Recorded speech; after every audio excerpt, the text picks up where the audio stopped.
All India ইমাম মুয়াজ্জিম and social welfare অর্গানাইজেশনের পক্ষ থেকে সম্প্রীতি সভা হয়ে গেল মালদা জেলা পরিষদের গেস্ট হাউস মিটিং হলে।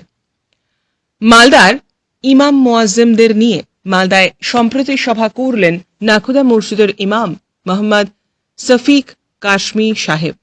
অল ইন্ডিয়া ইমাম মুয়াজ্জিন অ্যান্ড সোশ্যাল ওয়েলফেয়ার অর্গানাইজেশনের ব্যানারে আয়োজিত সম্প্রীতি সভায় মালদার ইমাম মুয়াজ্জিমরা অংশগ্রহণ করেন।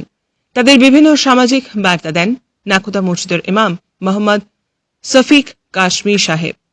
এছাড়াও উপস্থিত ছিলেন অল ইন্ডিয়া মিল্লি কাউন্সিলের সাধারণ সম্পাদক সাউদ আলম, প্রাক্তন আইপিএস জাহিদুর রহমান, ডিএমই আবিদ হোসেন, মালদা জেলা পরিষদের সহকারী সভাধিপতি আবু তৈয়ব মোহাম্মদ রফিকুল হোসেন সহ ইমাম মুয়াজ্জিনরা। সেই সঙ্গে রাজ্য সরকারের কিভাবে সংখ্যালঘুদের পাশে রয়েছে তা তুলে ধরেন এবং কেন্দ্রীয় সরকারের বিরুদ্ধে এসআইআর নিয়ে ক্ষোভ উগরে দেন।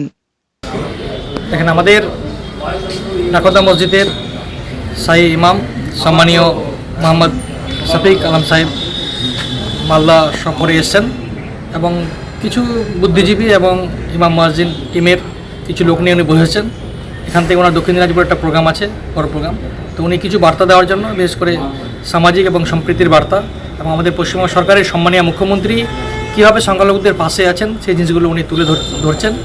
এবং একটাই বক্তব্য যে আমরা সংঘবদ্ধ একসঙ্গে থাকি জাতি ধর্ম নির্বিশেষে, এবং সামনে আমাদের শারদীয় উৎসব দুর্গাপুজো আছে, সেখানেও সবাই যেন সম্প্রীতি রক্ষা করে সুন্দরভাবে যেন সেটাকে আমরা উদযাপন করতে পারি।